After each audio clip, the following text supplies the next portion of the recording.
poor.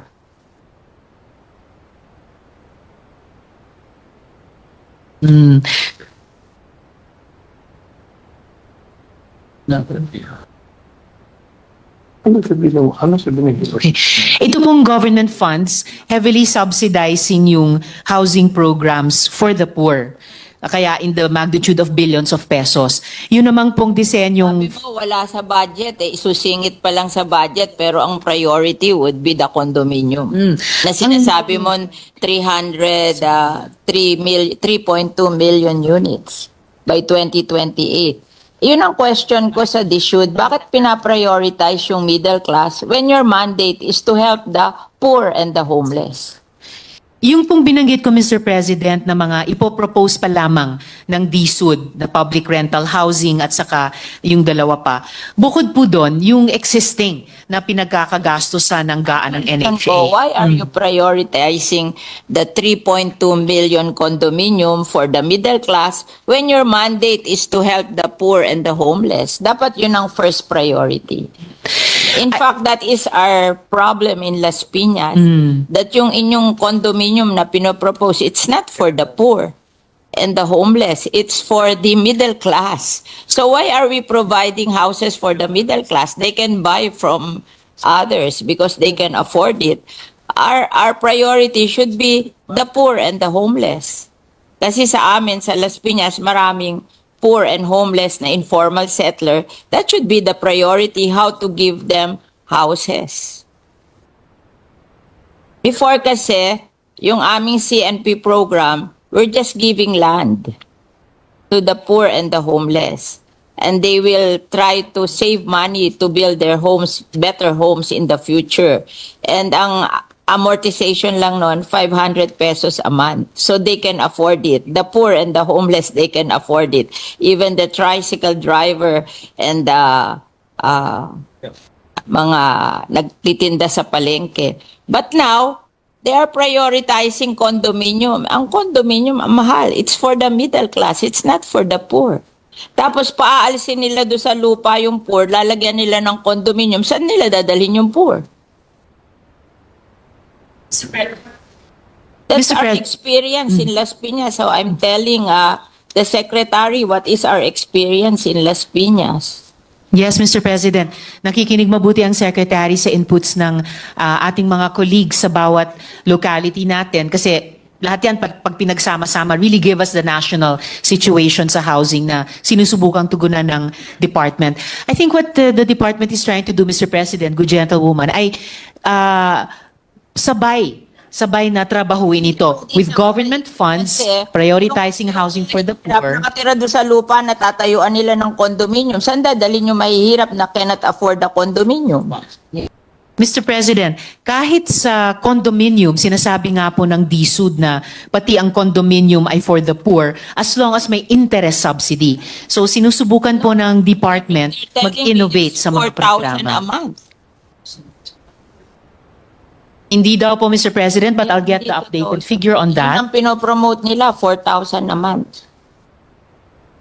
Mr. President, what I'm hearing here is it is 2,600 a month, so not 4,000 pesos. Can afford 2,600 a month when they're earning only below 500 a day.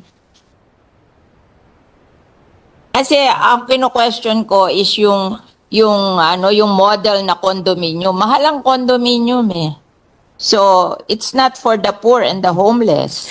So, Mr. President, sa ini-evolve na programang 4PH ng department, bukod pa po dun sa pinag-uusapan natin kaninang government subsidy, may nauna ng proposal na interest subsidy para dun po sa mga mahihirap na mag-elect tumira dun sa mga condominium na yon or mga medium rise na iyon. At meron din pong proposed na amortization subsidy in partnership sa LGUs. Kasi ang amortization, pag lupa lang ang binigay mo, 500 pesos a month. Iyan ang experience namin sa Las Piñas. Now, pag condominium, magkano?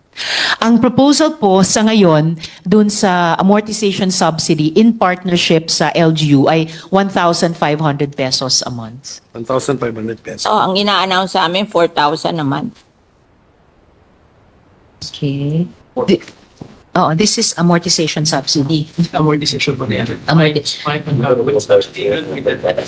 Ito yung base pa lang. Ah, base pa lang ito. Wala pa yung Per month yun, ano? Subsidy. subsidized na. Kasi pagka nag-check na yung LGU. 1,000. I just want the should to reconsider their condominium concept for the poor. Kasi parang hindi kaya ng mga mahihirap sa amin. Paalisin sila doon sa lupa na tinitirhan nila, tatayuan ng condominium, hindi naman nila kaya yung condominium, where will they go?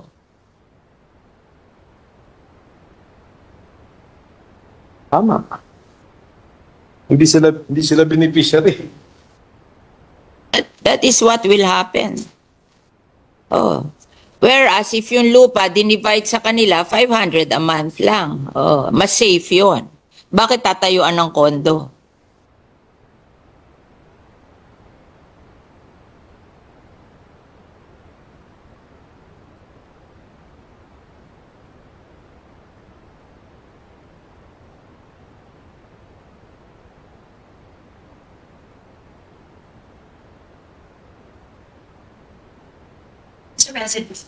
Mr. President, ang sinasabi po ng Secretary ay kahit dun sa mga lupa na sa ngayon tinitirhan ng mga informal settlers, kung dun din magtatayo ng mga halimbawa medium-rise condominium, sila rin mismo ang titira doon. So it's in Hindi nga nila obedience pa rin. ma-afford eh. That's where this comes in, Mr. President, na Afford eh.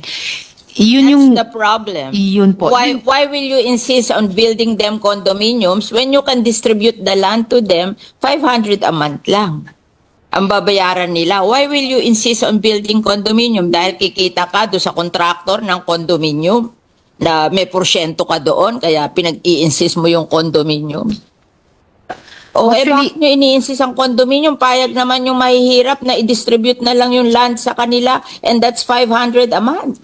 Mr. President, kung naalala po ng good gentlewoman last year, sinimula na nating i-advocate dito sa floor na to at nagbukas ang DSUD doon na yung dinedevelop nila noong 4PH program, wala pa po yung usapin ng government guarantee, ay maging bukas na i-implement in tandem sa mga proven na programa na sinusuportahan natin tulad ng CMP. Promoting that and I don't think that's practical.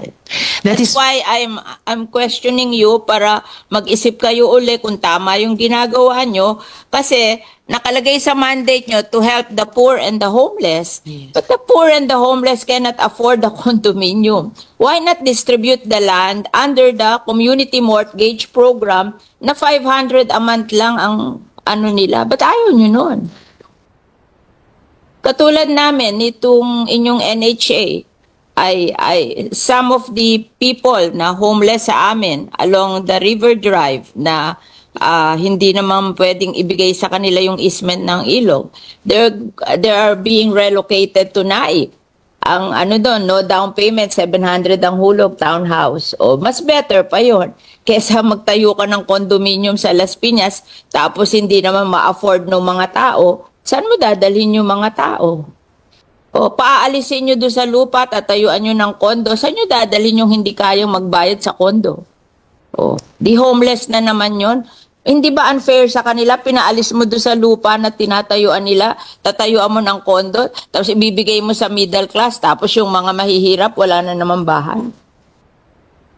You have to reconsider what you're doing. I think it's wrong. Yes, Mr. President. I think sa tulong ng Senado, dito sa mga budget plenaries natin, isusulong natin yon. Hindi lang yung reconsideration, pero yung redesigning din mismo ng 4PH program. I think we have done the community mortgage program Yes. in Piñas for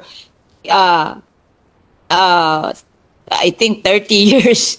And it's very successful. We just give them the land. They don't want the condominium. They just want to have a land to build their houses on. And if they cannot build nice houses today, they'll just try to earn so that in the future they can build houses in the land. But what they want is the land. That they will not be hindi sila magigibado sa land where they are staying now, and they're willing to pay for the land. Why don't we do that? Why do we have to build condominiums on their lands which they cannot afford? Yes, Mr. President. If I may, I think napakalawak ng suporta nating mga senador sa CMP, for example. And dahil paulit-ulit natin ini-impress yun sa DSUD, kaya rin makikita po natin historically, sa budget na nire-request nila sa GAA, ang lakas po ng hinihinging suporta para sana halimbawa sa CMP. Pero kakaunti lang po ang actually na naibibigay mula sa DBM hanggang sa final na GAA. Halimbawa po mula 2016, nag-propose ng funding ng, this is 1 billion, right? 1 billion pesos hanggang sa 2024, hiniling ang 13 billion pesos, pero ang naibibigay lang halimbawa o naibigay pala nitong 2024 GAA ay 126.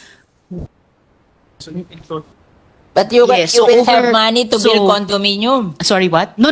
What I'm trying to say, Mr. President, is nagsisimula po tayo dito sa Senado ng paniniwala sa CMP, paniniwala sa GLAD program. Kaya nga't nung unang pinresenta sa atin ng DSUD yung 4PH, itong dalawang programa ang katulad ng ibinangga natin sa 4PH, precisely to say what the good gentlewoman is saying, na hindi pwedeng i-abandona natin yung mga proven successful programs tulad ng CMP para sa isang totally new program. Kailangan yung mga proven, tried and tested components tulad ng CMP i-sustain natin, and then Yeah, but- you can see if new ideas like the 4PH at ngayon may kasamang government guarantee ay pwedeng sama-sama tugunan yung ating housing needs.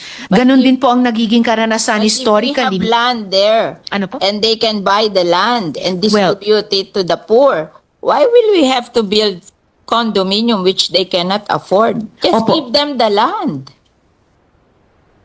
So it is actually up to us also now, Mr. President, kahit dun sa particular na programang sinusuportahan natin ng CMP. Nag-propose po itong representasyon ng 500 million pesos para sa CMP, pati po sa unprogrammed funds natin sa 2025.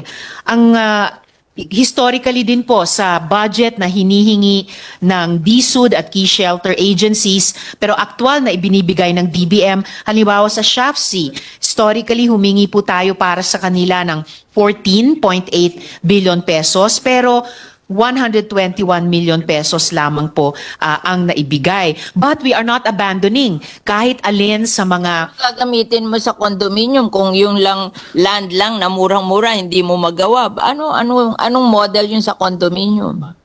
yes. You will say that it will be financed by the private sector. Yes, Madam Mr. President. Din ng government yan. Di parang government din ang gumasta dyan.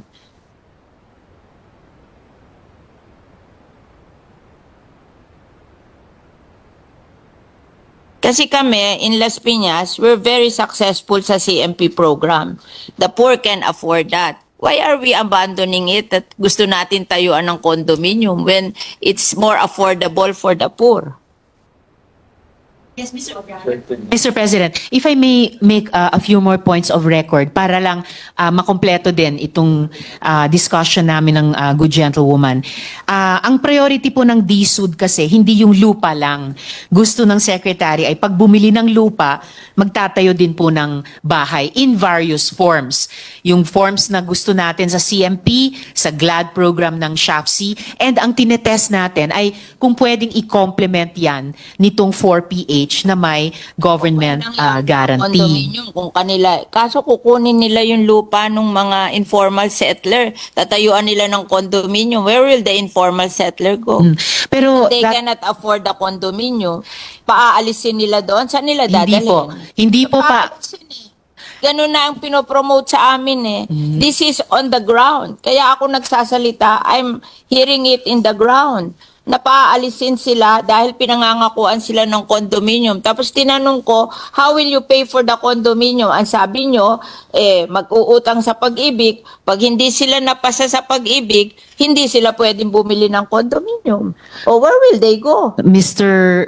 Secretary, may problema po tayo sa Las Piñas kasi what I'm trying to show here is pag kinumbine po natin yung mga tried and tested na housing programs natin tulad ng CMP, tulad ng GLAD, plus itong 4PH na isinusulong natin with government guarantee, masasagot yung housing backlog natin, pati sa mahihirap, pati particular sa Las Piñas. So The paano po condominium natin will not solve the tutugunan problem yung of the problema? poor. They cannot afford the condominium. I'm telling you. Kasi I know how to build condominium, so I know that they cannot afford that. Ang ayoko lang naman, mawalan sila ng opportunity to have land. O kung hindi nila kaya ang condominium, give them the opportunity to own the land and let them build houses in the future. Yun namang kanilang houses, meron silang houses, ililipat lang nila doon sa lupa na allocated for them. We have seen it. Actually, Mr. Homes are 4 stories kasi dahan-dahan nila 30 years, dahan-dahan nilang binild. Precisely, Mr. President. Yes, Mr. President. Yung sinasabi po ng gentlewoman, yun po yung pinupuntahan ko, na given yung best practice natin sa CMP, yung best practices ng ibang mga informal settler community sa GLAD, na pwedeng mag-combine yun dun sa components ng 4PH, na ito nga, gaya ng sinabi nyo, over time, naging 4-story. So, yun po ay consistent dun sa mid-rise na condominium na sinasabi. Na, I hear the good gentlewoman, Mr. President. 500 pesos for the land. That they can afford. O later on, magsisave sila. Pag lumaki ang anak nila, nakakasave sila, then slowly they build their homes there on the land. But ang sinasabi ko, don't deprive them of the land because you want to build condominium. Yes, Mr. President. Afford the condominium. Opo, gaya ng nabanggit ko po kanina sa good gentlewoman, ang konsepto po ng department sa 4PH and with government guarantee ay yung mismong informal settlers na nandun sa isang lupa. Sila ko qualify eh. Kasi wala silang income na gano'n that can afford to pay for the amortization of the condominium. Let's be practical. They cannot afford that. Mga ano lang yan eh, tricycle driver. Mga nagtitinda sa palengke. Hindi naman everyday continuous ang income nila. Wala naman magsa-certify sa income nila, napapasa sa pag-ibig. Alam kung mag-process sa pag-ibig, there should be a certification of your income. Who will certify for the tricycle driver and the nagtitinda sa palengke? Mr. President. Kami rin, nagpo-process kami sa pag-ibig. Kami nga, nagda-down pa sa amin ng ang laki-laki, bumabagsak pa rin sa pag-ibig. Nire-refund namin yung down payment kasi they cannot qualify. Mr. President, kahit sa 4PH na may government guarantee, may nakikitang importanteng papel ang pag-ibig. But to get back to the important concern ng good gentlewoman, meron na po tayong proof of concept with informal settlers sa Bacolod. Tama po? Sa Bacolod. So, I hear what the good gentlewoman is saying, yung problema sa Las Piñas. When there are no homeless or poor people there. Here in Las Piñas, they will remove the homeless and the poor people to build the condominium. Where will the poor and the homeless go? O hindi naman sila ko-qualified dun sa pag-ibig to buy the condominium. How do we solve that? If the good gentlewoman would allow, pwede ko pong i-present yung data dun sa case study, yung best practice na na-establish dun sa Bacolod. Sa Bacolod, okay. Yes, of course. Ibig ko lang pong sabihin. Bakit basta ang LGU? Well, actually, Mr. President, yun po yung nabanggit ko sa good gentlewoman kanina. Kaya nga po... The problem is our LGU cannot spend. We only earn 3 billion a year. Yes, Mr. President. 55% will go to... marunong ako sa finance. Yes. 55% will go to PS and overhead. Di matitira lang 1.2 billion. And that will cover yung health benefit, yung... educational benefit, yung pag-support sa mga police, pag-support sa fire department and everything. What will they spare for homes of the poor? Yes, Mr. President. I appreciate po na magkakaiba ang specific situations on the ground. Because tayo nagkakaiba. Siguro, ang difference lang natin, nakita ko na yan sa Las Piñas. Yes, I know what happened. Yes, so I'm sharing you. Maybe si Secretary sanay siya sa private. Ay ako, sanay ako sa tanungin mo ang iyong NHA, ako ang nagre-relocate linggo-linggo sa kanya. Dinadala ko sa NAIC kasi doon sa NAIC, walang down payment, 700 ang hulog. Tingin ko, kayang-kaya yun ang mahihirap. Bakit ayaw gumawa ng programang gano'n na kaya ng mahirap? Bakit pipilitin ang mahihirap mag-condominium which they cannot afford? Yun lang ang question ko. Actually, Mr. President,